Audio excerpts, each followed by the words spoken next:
여러분 시청자 여러분 안녕하십니까. 차 한잔의 도론 도담 시간입니다. 자, 오늘은 석가는 페르시아의 황제였다. 예, 이거 참 괜히 시작한 것 같기도 하긴 한데 그래도 뭐 하는 데까지 한번 해보겠습니다. 여기 앞에 잠깐 이거 콘트라베이스 커피하고 빵하고, 예, 이거 자한님, 이제 자유한국님이 아니고 자한님이죠. 스스로 한가하다. 자한님. 자유한국인 줄임말. 본명을 이제 그렇게 바꿨습니다. 본명, 도명, 뭐 도호, 법호, 뭐 그렇게 되는 거죠. 자, 그게 뭐 보니까 제가 댓글에 이제 그렇게 줄어든 걸 딱 보고, 그게 갑자기 떠오르더라고요. 200의 산중문답. 그게 떠올랐는데, 들어가기 전에 잠깐 이제 말씀드리겠습니다. 저는 그냥 자유한국을 줄여서 자한하고 한을, 한가할 한자를 쓰면 스스로 한가하다. 이거 도인한테 뭐 어울리는 그런 호가 되겠다. 뭐 이런 생각을 했죠. 근데, 실제로 이제 자유한국이 아니고 자한 이렇게 올라오는 댓글을 딱 보고 이제 머릿속에 싹 스치는 게 뭐냐면은 소이부답 심자한 요게 딱 떠오르더라고요. 그래, 이거 익숙한 건데 무녀하이 서벽산 소이부답 심자한. 그래서 또 이제 이 두뇌 회로를 가동을 좀 해봤죠. 해보니까 그렇지. 이게 200의 시 중에 하나인데, 제목은 모르겠네 해가지고 찾아봤거든요. 200의 산중문답이라는 시가 있습니다. 칠언절군가. 그런데, 문여하사 서벽산. 넌 무슨 일로 이 깊은 산중에 사냐? 뭐, 그거죠. 뭐, 어떤 버전은 보니까, 문여하의 서벽산. 넌 뭔 생각으로 이 산골짜기에 처박혀서 살아가고 있냐? 뭐 이거죠. 그러니까 소이부답 심자한, 이게 이제 나오는 거죠. 두 번째에. 그냥 웃을 뿐 그 질문에 대답하지 않으니까 마음은 스스로 한가하네, 혹은 마음은 저절로 한가하네, 뭐 이렇게 되는 거죠. 그 뒤에 이제 나오는 게 도화 유수묘연거, 복숭아 꽃잎이 물을 따라 흘러 묘하게 종적을 감추네, 뭐 그런 거죠. 그러니 이런 세상은 별유천지 비인간이다. 완전히 다른 세상이지 인간이 논의는 그런 세상이 아니네, 뭐 그런 거죠. 아무튼 뭐 제 나름대로 해석인데 각자 한 번씩 찾아들 보시기 바랍니다. 유명한 시거든요, 이거. 그래서 이게 실제로 좀 쓰이기도 했는데, 예를 들어서 뭐 이런 겁니다. 1989년에 제가 불교방송 1기로 입사를 했는데, 그때 이제 동아리를 만들었는데, 저는 조사자료부, 그리고 이제 이 편성 제작부, 여기는 PD 쪽이고, 보도부, 여기는 이제 기자들. 저는 이 자료부 쪽으로, 조사자료 쪽으로 들어간 게 그런 쪽으로 또 좀 땡기고, 예, 이 노자처럼 막 도서관 자료 뭐 이런 데 푹 파묻혀 가지고 뭔가 좀 뭐 섭렵을 해보자, 뭐 그런 생각이 좀 있었거든요. 아무튼 뭐 그렇게 들어갔는데, 이 조사자료부 쪽은 기자 쪽으로 붙어 가지고 팀을 만들었거든요. 왜 그러냐? 그때 당시에는 조사기자라는 게 있었습니다. 지금도 있는지 모르겠지만은 조사기자연합회도 있고 그랬거든요. 아무튼 뭐 그래서 그쪽으로 붙었고, 거기서 이제 기자 플러스 조사자료부, 보도부 플러스 조사자료부, 이렇게 해가지고 만들어진 이 등산팀의 이 동아리명이 뭐냐 하면은 산중문답입니다. 산중문답. 예. 근데 그때 당시에 그 우리 동아리장이 그 보도부 이영 이 차장님인가 그 부장님인가 그랬는데, 그분이 또 요 동아대를 나오셨는데 이런 쪽으로 빠삭하신 분이야. 그래서 야 이 산중문답 어떠냐 해가지고 전부 다 듣고 보니까 그럴듯해서 좋습니다 해서 그게 이제 동아리 이름이 됐죠. 아무튼 싯구절이라도 이렇게 쓰이기도 합니다. 그 이제 자한이라는 스스로 혹은 저절로 한가하다 하는 그 한자가 여기 200의 산중문답에 나오는 그 한자하고 똑같습니다. 찾아보시면 금방 아실 수 있습니다. 아무튼 참고들 하십시오. 예, 이제 그 앞에 있는 장면은 해운대에 다들 아시겠죠. 이제 산책하시는 분들 있고 그렇습니다. 오늘은 또 설레발을 친다고 또 6분 30초가 지나갔는데 진도를 좀 빼도록 하겠습니다. 3. 위성도시국가 카필라바스2. 가우타마 붓다의 탄생지인 카필라바스2가 어느 지역인지는 정확하지 않다. 강력한 후보로 네팔 남부의 틸라우라 코트와 인도 북부의 피플라흐와가 경합을 하고 있는데 양국의 자존심 싸움도 있어서 쉽게 결정되지 않고 있다. 불교는 세계적인 종교이며 그 교조인 가우타마 붓다는 지금도 수많은 사람들의 존경을 받고 있다. 따라서 가우타마 붓다의 탄생지가 자기 나라에 있다는 것 자체가 그 나라의 자부심이 될 수 있다. 붓다 당시의 국경 상황에 상관없이 말이다. 이건 그렇죠. 이런 유명한 분이 자기 나라 출신이다 하면은 좀 프라이드가 올라가죠. 자, 그런데 인도와 네팔이 모두 힌두교 국가임을 감안하면 이 경합의 이면에는 경제적인 요인도 어느 정도 작용하고 있다고 봐야 한다. 2000년을 전후에 한국이나 일본 등의 관광객이 크게 늘어나자 두 나라는 붓다의 탄생지를 성역으로 만드는 일을 가속화하고 있기 때문이다. 그 관광객이 여기 불교의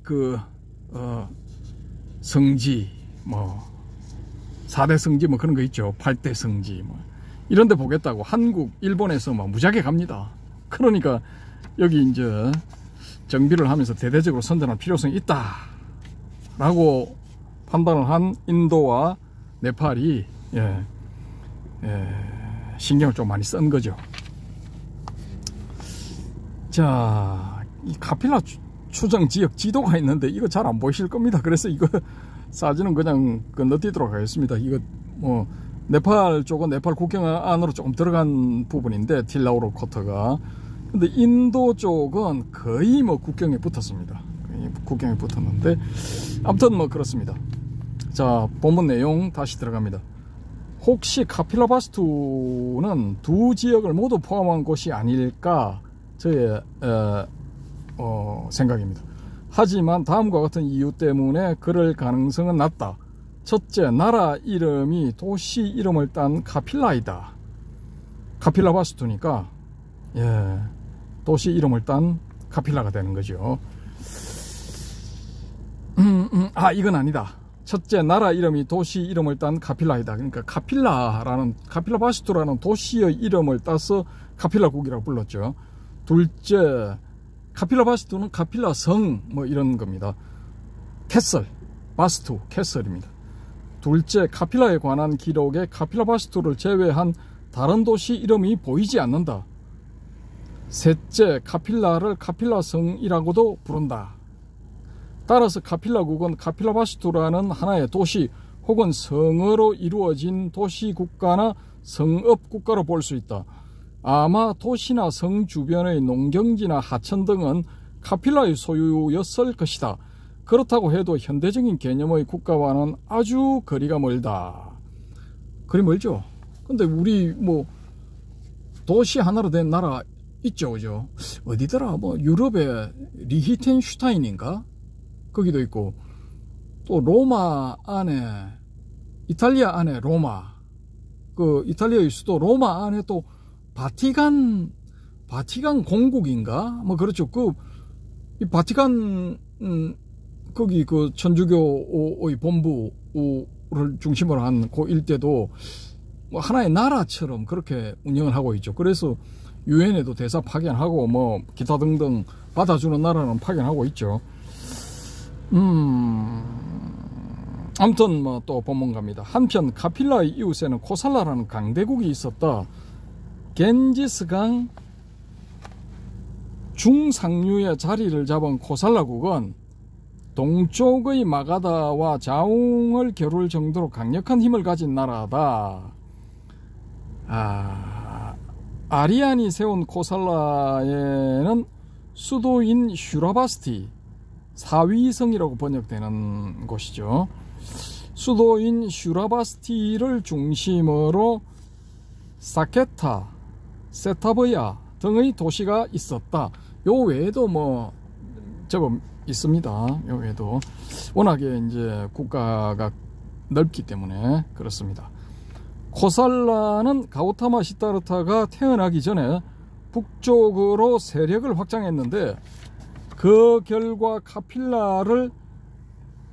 카필라의 영향력을 행사할 수 있는 카필라를 영향력을 행사할 수 있는 지역 안에 편입시킬 수 있었다.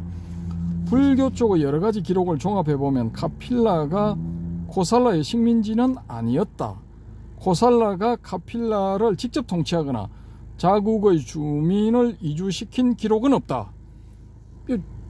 자국 주민 이주시키면 식민지죠. 아마 워낙 작았기 때문에 굳이 영토에 편입시킬 필요를 못 느꼈거나 그냥 두는 편이 더 이롭다고 판단했을 것이다. 이건 저의 내피셜. 하지만 카필라는 강대국 코살라의 변방에 위치해 있었으므로 여러모로 코살라의 영향을 받을 수밖에 없었다. 현대 정치학에서는 형식적으로는 독립국가지만 강대국의 옆에 있는 바람에 외교나 정치, 군사나 경제 등에서 강대국의 눈치를 보는 나라를 위성국가라고 한다. 이런 기준에 의하면 2500여 년 전 인도 대륙 북부에 있었던 카필라 역시 코살라의 위성도시 국가였다고 할 수 있다. 근데 이런 위성도시 국가, 뭐 조그마한 나라인데 왜 코살라가 병합을 하지 않았을까 힘으로 할 수 있는데, 그건 이제 아까 제가 읽어드린 대로 워낙 작았기 때문에 굳이 뭐 할 필요가 없다거나 아니면은 그냥 두는 쪽이 더 이로웠다라고 볼 수도 있는데, 또 제3의 이 추론은 뭐냐 하면은 요 카필라국에서 이 지도력을 행사하는 이제 왕족을 중심으로 한 크샤트리아들이 이 집단이 이제 활을 너무 잘 쏘는 집단이었다라고 우리가 이제 볼 수가 있는 거죠. 그러니까 일종의 무력을 가지고 있었다라는 겁니다. 그래서 카필라를 저걸 완전히 이제 잡아먹으려 할 경우에 이쪽 코살라국의 출혈도 만만치 않을 수 있었지 않았을까라는 것입니다. 왜냐, 이 카필라의 왕자들이 무술 시합에 참여하는 일이 있거든요. 근데 이 사람들이 이제 대표적으로 무술 시합에서 쓰는 무기가 뭐냐 하면은 활과 화살입니다. 활과 화살. 그러니까 궁술이죠, 궁술. 궁술인데 어느 경전의 기록에 의하면은 아주 뭐 대단한 그게 나옵니다. 그 뒤에 나오면 요 이제 쭉 진행되면은 또 나올 건데, 북을 50보 간격을 가진 북을 이제 7개를 50보 간격으로 이렇게 쭉 세워 놓고 이 고타마 시다르타가 활을 땡기는데 7개를 관통을 다 해버립니다.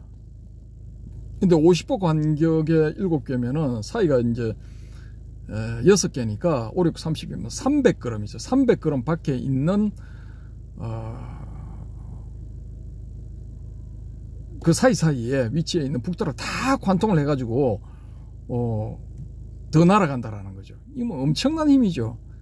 그러니까 이런 강궁을 이렇게 이제 구사를 할 수 있었다는 것, 또 이제 그 경쟁자들, 그 무술대회에 참가한 경쟁자들도 3개, 5개 뭐 이렇게 관통했다라고 밑에 있거든요.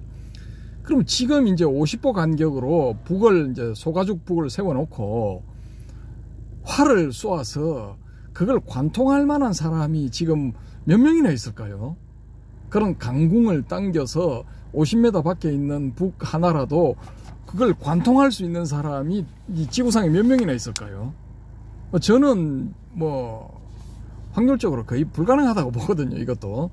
근데 그 7개를 그렇게 관통한다는 거는 사실상 이거 이제 뻥튀기가 많이 되었다고 보는 거죠. 근데 그런 것들을 감안을 하면은 이 카필라의 샤카족은 활을 무지하게 잘 쏘았다. 예.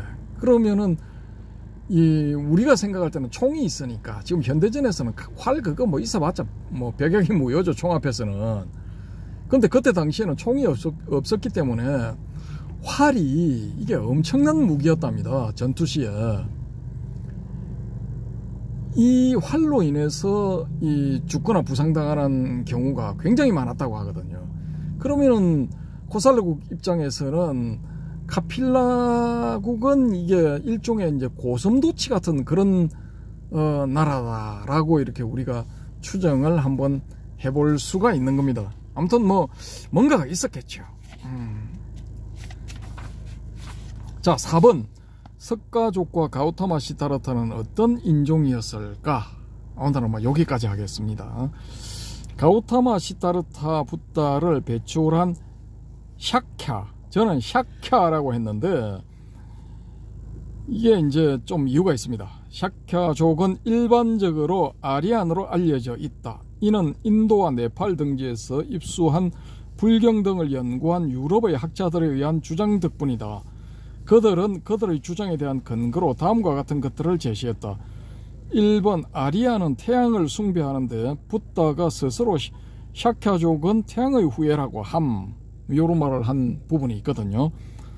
그 다음에 2번, 아리안은 북의 사회인데 샤캬족 역시 북의 사회임.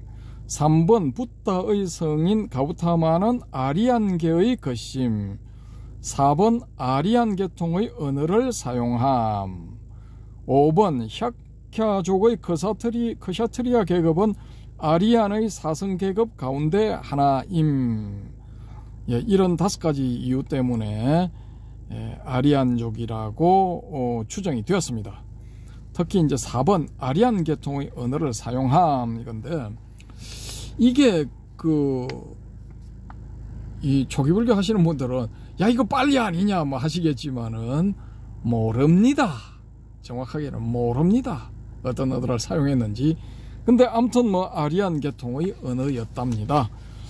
자, 하지만 연구가 깊어짐에 따라 여기에 대한 반론도 나왔는데 다음과 같다. 1번, 고대의 종족은 대부분 태양을 숭배하고 그 후예라고 함. 2번, 아리안이 아닌 종족들도 북의 사회일 가능성이 있음. 3번, 베다에 나오는 서성인 아리안계의 가우타마와는 혈연 관계가 없음.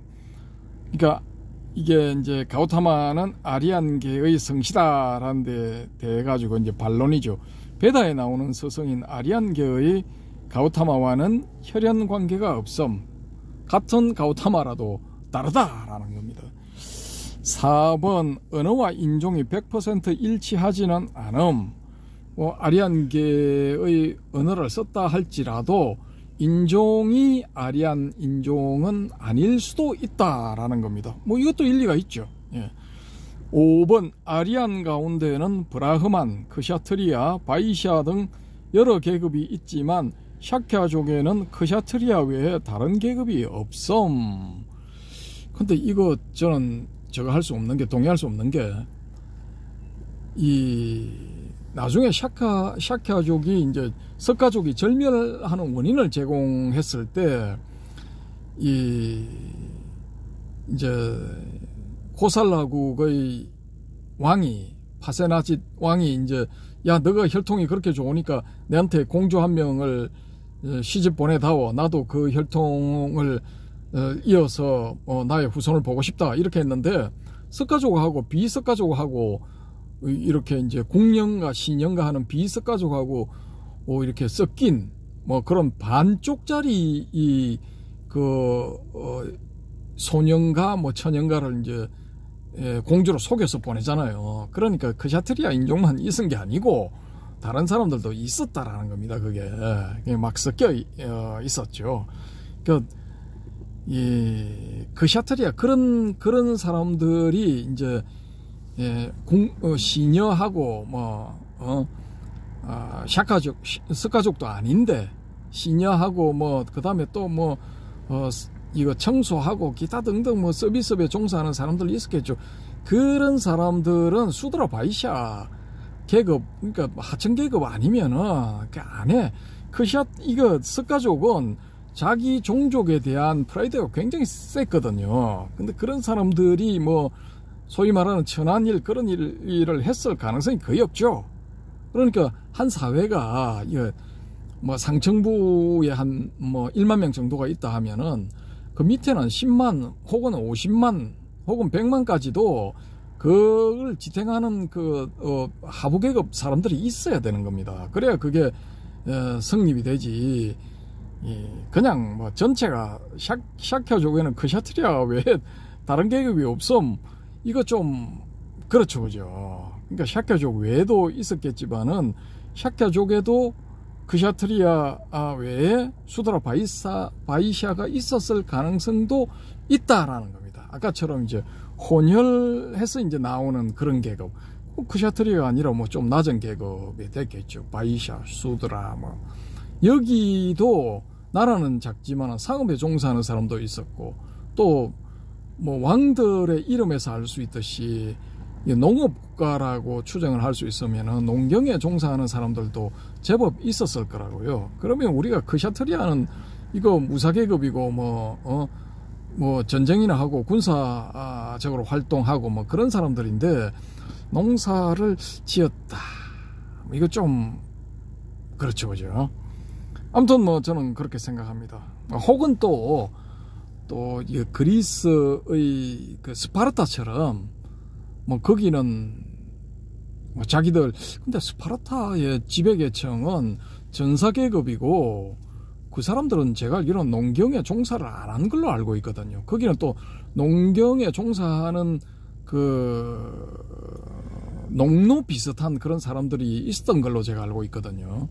그러면 여기도 이 가필라국에도 있었을 겁니다. 그러니까 이게 사람이 살다 보면은 여기도 한 7대인가 6대인가 지금 내려왔거든요. 처음에 정착했을 때부터 계산을 하면은, 그래 내려오면은 거기 원래 있던 원주민들하고 이게 섞이고 그렇게 된다고요. 왕가는 그걸 그렇게 안 하려고 건친 결혼을 통해서 순수 혈통을 유지했다라고 볼 수도 있지만은, 그 외에 이제 또 크샤트리아를 하더라도 하청 크샤트리아 있죠, 그죠? 그런 사람 활발하게 섞였을 가능성이 높습니다. 그러면 바이샤, 수드라 생겨나는 겁니다. 아무튼 이런 반론을 펴는 학자들은 샤크야족이 아리안이 아닐 것이라고 본다. 그렇다면 아리안이 아닌 샤크야족이 왜 아리안 계통의 언어를 사용하고 종족 전체가 크셔트리아 계급임을 자처했을까? 필자는 이에 대한 대답이 이 당시 샤크야족의 나라인 카필라를 압박하던 코살라에 있다고 본다. 코살라는 아리안이 세운 나라로 겐지즈 중상류 지역의 최대 강대국이다. 고려가 원나라의 위성국가였을 때 몽고족의 풍습이 유행한 것을 감안하면 샤크야족 사이에도 아리안의 풍습이 유행했을 가능성이 높다. 물론 그 반대로 샤크야족의 풍습이 코살라에 유행했을 수도 있다. 중요한 점은 샤크야족이 자신들의 출생에 관해 대단한 자부심을 가지고 있었다는 것이다. 이를 가장 잘 보여주는 것이 코살라 국왕의 통혼 요청에 대한 그들의 반응이다. 사실상 종주국과 다름없는 코살라의 국왕 파세나디가 붓다를 배출한 샤크야족의 공주와 결혼하고 싶다는 의사를 보내오자 샤크야족은 회의를 통한 결정에 의해 당시 국왕 마하나문과 샤크야족이 아닌 하녀와의 사이에서 태어난 딸을 공주로 위장해 시집 보냈다. 일종의 사기 결혼을 통해 태어난 왕자는 외가에 왔다가 샤크야족 출신의 여자에게 심한 모욕을 당했다. 이게 궁전 안에서 놀다가 궁전을 청소하는 여자가 막 그런 모욕을 했다고 그렇게 나와 있습니다. 근데 뭐 청소하는 그런 경우가 아니고 이것도 이제 저는 좀 이제 각색됐다고 보는데 그 관리자였겠죠. 관리자. 그런 관리자 여성에 의해서 이제 모욕을 당한 거죠. 저는 그게 진실이라고 봅니다. 밑에 청소하는 말단이 뭐 이웃나라 강대국 왕자가 왔는데 그 왕자한테 이제 더러운 종자 이런 식으로 욕을 할 수가 없는 거죠. 그렇게 하다가 목이 당장 떨어질 판인데 말이 안 되는 거죠. 이게 모든 사실을 알고 복수를 결심한 이 왕자는 훗날 쿠데타를 통해 코살라의 국왕이 된 다음 곧 카필라를 침공했다. 이에 늙은 가우타마 붓다가 2번이나 친히 고목나무 아래에 앉아서 친족 없는 외로움을 말하면서 자비를 호소했지만 끝내 공격을 막아내지는 못했다. 이렇게 해서 카필라국은 물론이고 샤크야족 역시 비참한 최후를 맞이했다. 이렇게 강대국의 국왕도 무시할 정도의 폐쇄성을 보이는 샤크야족의 유아독존, 오직 남한 종기함식의 자부심은 어디서 왔을까?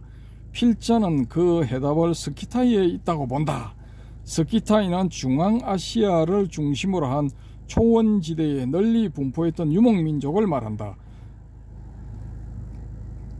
그리스의 역사가인 헤로도토스가 그의 저서인 역사에 남긴 바에 따르면 스키타이는 왕족 스키타이, 유목 스키타이, 농경 스키타이, 경작 스키타이로 나뉘어져 있었다. 이들은 왕족 스키타이를 중심으로 다른 스키타이들과의 연결되어 있는 연맹체 국가를 이루고 살았다고 한다.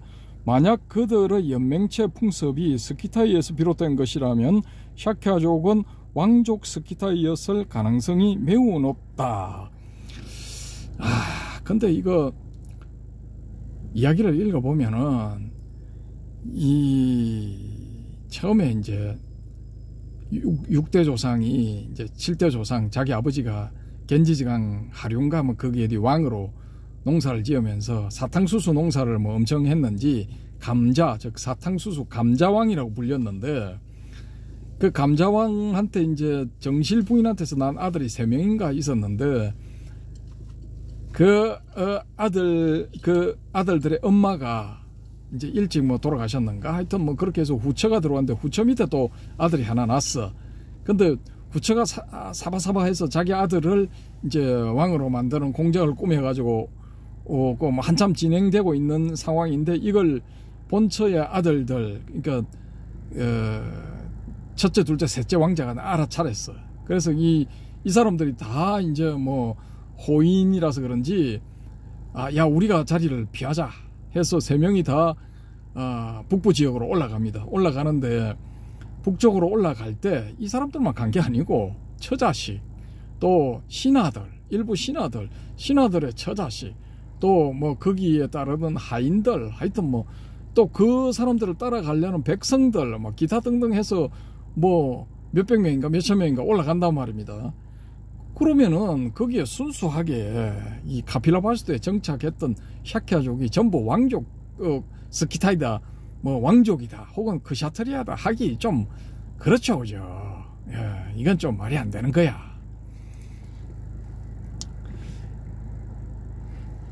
아무튼 이 왕가 만약 그들의 연맹체 풍습이 스키타이에서 비롯된 것이라면 샤키아족은 왕족 스키타이였을 가능성이 매우 높다. 이럴 경우에는 왕실 인원하고 뭐 그 주변에 뭐 고위 뭐 귀족들 뭐 이런 것만 포함되겠죠. 당시 스키타이는 카스피해 동쪽에서 강력한 세력을 형성하고 있었다. 그들이 남긴 황금으로 된 유물들은 강성했던 스키타이의 진면목을 잘 보여준다. 어떤 유물들은 그 수준이 당시의 중심 국가인 페르시아나 이집트의 그것들보다 높다. 이런 스키타이 가운데 카필라가 있었던 히말라야 산맥 중앙 부분의 남쪽 산기슭까지 진출한 일파가 샤키아족이었지 않을까. 제가 자꾸 발음을 샤키아 이렇게 하는 건 뭐냐면은 사카라고 있어요. 사카라고.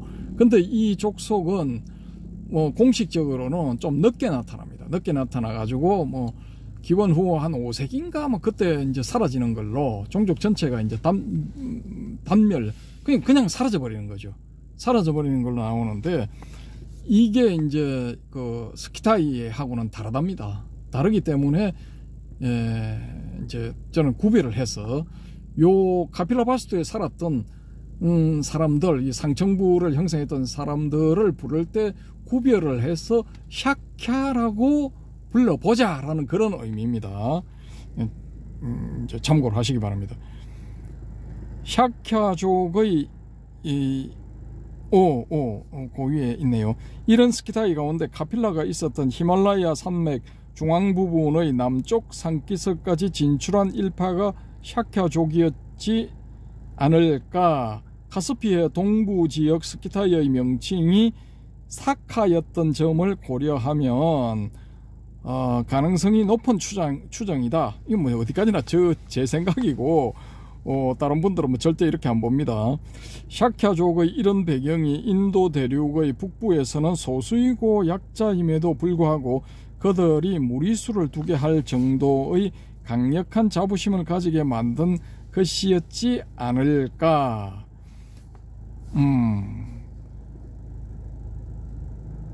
이게 이제 이 스키타이는 활을 잘 쏘았답니다. 활을.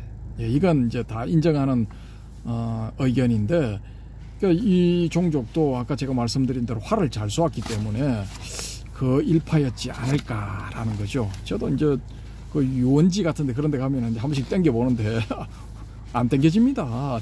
정상적으로 이렇게 돼 있는 활은 엄청난 힘이 있어야 그걸 끝까지 땡겨서 살을 날려 보내겠더라고요, 보니까.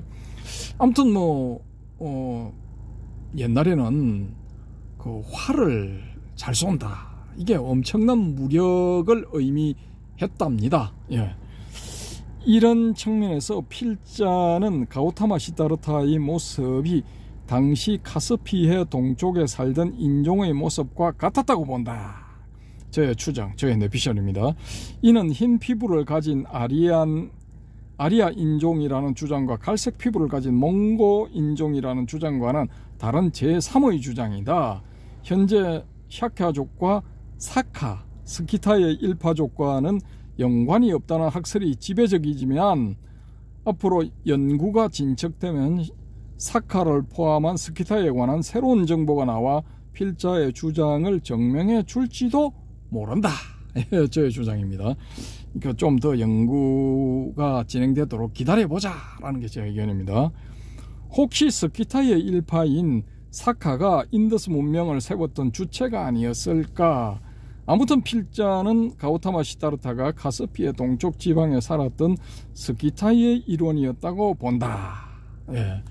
그 중에서도 이제 왕족 스키타이, 고타마 시다르타는 이제 왕족 스키타이에 속했지 않을까라는 저의 추정이죠.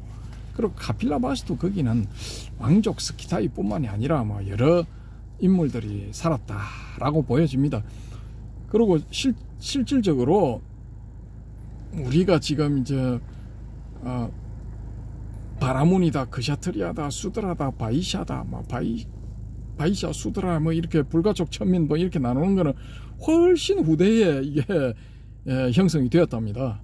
근데 굳이 뭐 꼭 이런 예가 아니더라도 전쟁에서 지면은 뭐 노예로 끌려가는 건 기본 아닙니까? 뭐 가면은 그 뭐 하청민 되는 거죠.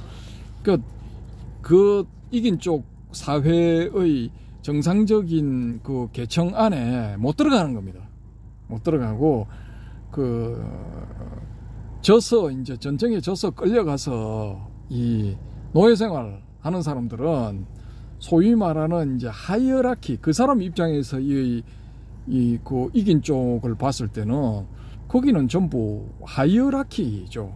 그 계층이 이제 바이샤이든 뭐 수드라이든 아무 상관없는 거예요. 이 전쟁에 져서 끌려가서 노예처럼 산다 하면은 그쪽 사회의 기본 계층은 이 사람 입장에서는 그림의 떡이고 뭐 도저히 올라갈 수 없는 그런 그 신분이니까 뭐 전체가 다 하이어라키가 되는 거죠.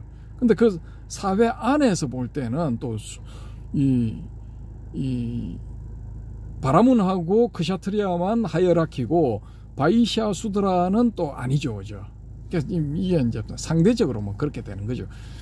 아무튼 뭐 이런 측면을 봤을 때는 이 여담이지만은 로마의 제도가 상당히 열린 제도였다. 그 금투사들 보면 노예로 잡혀갔잖아요. 스파르타쿠스인가 뭐 그 사람도 그렇고. 근데 거기서 이제 금투사로 활약을 해서 뭐 최고의 금투사가 되면은 또 로마에 살 수 있는 자유민 신분이 주어지거든요. 주어지고 전쟁에서 또 큰 공을 세우면은 또 자유인으로 만들어 줬답니다. 그렇게 해서 자유인이 되어서 로마인으로 살든가 아니면은 자기 나라로 돌아가든가 하여튼 뭐 그런 사람도 제법 많이 있었던 걸로 알고 있거든요. 근데 거기에 비하면은 이제 이쪽에 그 인도 북부에 2500년 전에 있었던 나라들, 그런 나라들은 좀 이 계층 간의 이동이 혹은 신분 간의 이동이 확 막힌 사회였지 않았을까 라는 게 제 추정입니다. 일단은 뭐 신분을 뭐 무지하게 따졌던 것 같아요. 이걸 이제 증명해 주는 게 뭐냐 하면은 불경에 보면은 뭐 이렇게 제자들 웬만하면은 다 바라문으로 나와요. 그러니까 목련도 바라문 출신, 사리불도 바라문 출신, 뭐 이렇게 나오는데, 제가 이제 전에도 앞 꼭지에서 한번 언급을 드렸지만은 이 바라문이라 해서 다 같은 바라문이 아니다라는 거죠. 그렇게 해서 이제 사리불과 목련은 왕사성 그 주변에 있는 뭐 서울을 따진다면은 저기 저 파주나 뭐 이런 데 사는 그런 자칭 바라문이었지 않을까. 그리고 부처님의 뭐 거의 초기 오비구 다음으로 이제 제자가 되는 그런 사람들, 뭐 마하가섭, 그 부를 섬기고 동룡을 섬기는 마하가섭 또 뭐 바라문이라 불리지만 사실은 바라문이 아니었다. 그 불을 섬기는 배화교도고, 그러니까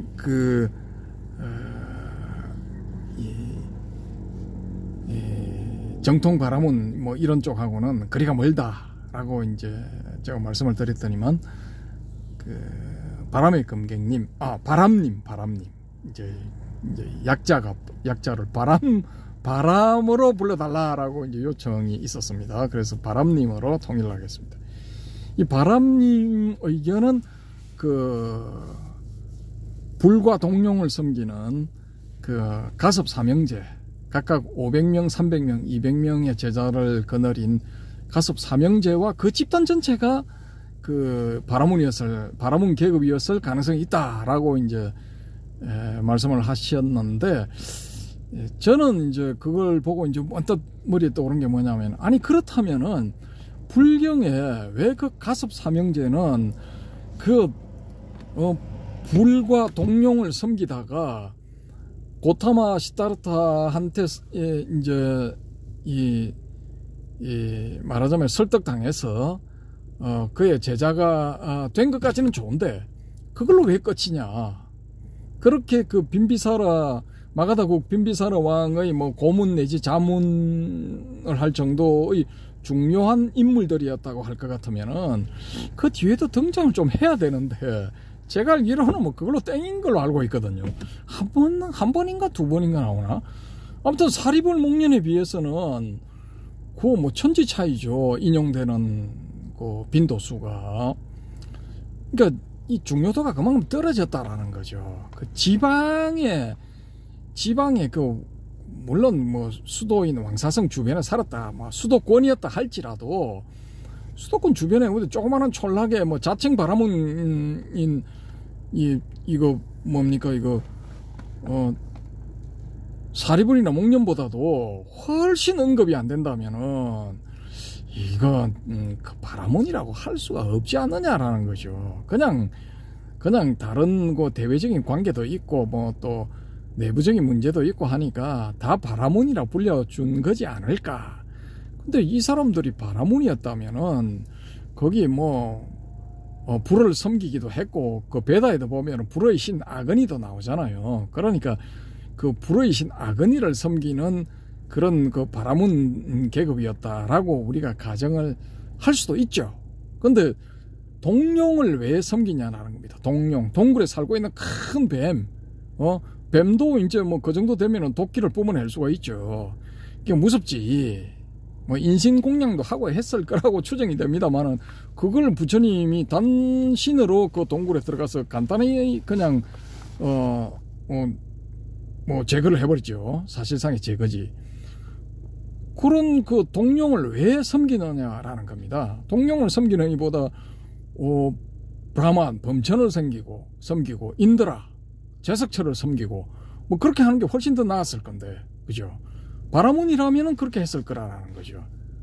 그리고 동룡이 그렇게 뭐 있다 하면은 빈비사라 왕의 고문이고 자문이다 할 것 같으면 왕한테 이야기해가지고 주변 사람들한테 해가 되니까 저 좀 처리해 주십시오 하면은 뭐 군대를 동원해가지고 간단하게 처리할 수 있는 거죠. 뭐 수천 명이 이 공격을 하고 그때 활도 쏠 수 있었으니까 활을 쏘고 했으면은 뭐 되는 거죠. 그것도 화살 촉에다가 독을 묻혀가지고 쏘고 뭐 이렇게 하면은 뭐 제압을 할 수가 있겠죠.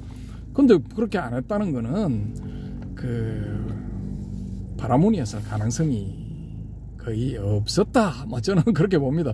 그리고 많이 그냥 제자들 웬만한 장로급 제자들은 전부 막 바라문이라 불러주고 뭐 그랬을 거라고 봅니다. 아마 이제 그것도 뭐 거의 불멸 후 천년경에 이렇게 누가 썼는지도 모르는, 어느 계급인지도 모르는, 뭐 어느 인종인지도 모르는 그런 사람이 쓴 이 니까야를 뭐 100% 믿을 수는 없다라는 겁니다.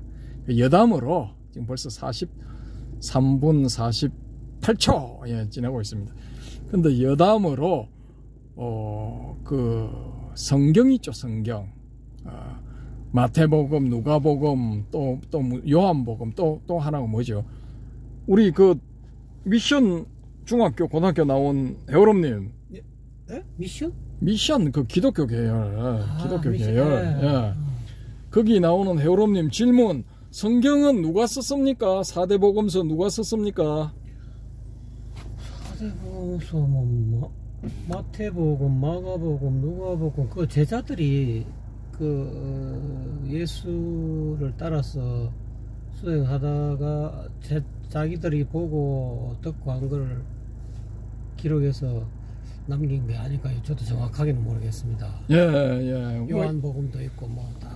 일반적으로는 이제 그렇게 다들 생각을 할 수가 있죠. 그런데 지금 플로리다에 있는 어느 대학 교수가, 이분 여성으로 제가 알고 있는데, 아주 신박한 주장을 했어요. 이 사대복음을 쓴 사람들은 한 명인지 아니면은 뭐 4명일 수도 있는데, 1명 내지 4명 혹은 집단, 어떤 집단, 이런 사람들은 그 유대인이 아니고 로마인이었을 가능성이 높다라는 주장을 하고 있어요. 로마인. 그러면 그 예수의 제자 가운데 뭐 요한이라든지 또 그런 뭐 마태, 마가 이런 사람들이 그러면 진술을 하고 그럼 로마인이 그걸 썼다, 뭐 파피루스나 이런 종이로 썼다 이 말입니까? 지금 이제 성경이 AD 70년경에 만들어진 게 이제 가장 공인된 이제 연도거든요. 그 최고로 올려봤을 때. 그러면은 거기에 등장하는 마태, 마가, 누가, 뭐 요한 이런 사람 다 죽고 없어요. 없는데 이제 로마인 혹은 그 로마인 집단이 그때 당시에 떠돌아다니는 그런 이야기들을 모아서 편집을 했다라는 거예요. 편집을. 충분히 일리가 있습니다. 예, 그렇죠, 그죠. 듣고 보니까 이제 기독교 쪽은 이런 연구가 활발해. 근데 불교는 이런 연구를 하면은 이런 불경한 새끼, 이런 쳐 죽일 놈, 저놈 저거 우기는 놈이네. 뭐 저놈 이거 혹시 불교 침통 간첩 아니냐? 저 시기 저거 웃기네. 뭐 이렇게 보는 거죠. 근데 미국도 일반 신도들은 이런 사람들을 그렇게 봐. 그럼에도 불구하고 학자들 가운데에서 성경에 대해서 자기가 연구를 해보니까 내가 내리는 추론의 결론은 이렇다라면서 주장하는 사람들이 많이 있어요. 그 자유롭게 의견 개진이 돼. 그 정통파하고 이건 비정통이죠, 그죠? 빡세게 붙어. 세미나 같은 거 이런 거 하면 박이 터진답니다. 말로서. 바람직한 세상입니다. 설전이 그냥 혈전 수준으로 설전이 일어난답니다. 근데 우리나라는 그런 거 절대 안 해. 학자들이 안 해. 왜? 돈 안 되거든. 간단해. 돈 안 되면 안 합니다. 결국은 쩐이네. 얘 참 웃겨. 하여튼 코미디야. 예, 그렇습니다. 아무튼 뭐 요 부분은 요 정도로 하고요. 또 이제 오늘 제가 2꼭지를 읽어드렸는데 원래는 한 4꼭지 읽어드리려고 했는데 뭐 또 설레발을 좀 치다 보니까 뭐 이렇게 됐습니다. 다음 시간에도 많이 진도를 뽑도록 하겠습니다. 그리고 요 다음 꼭지는 그 댓글, 지난번에 했던 그 댓글 진행에 좀 분량이 좀 남았는데 2번에 나누어서 댓글에 대해서 또 말씀을 드리도록 하겠습니다. 8시 48분이 지나고 있네요. 감사합니다.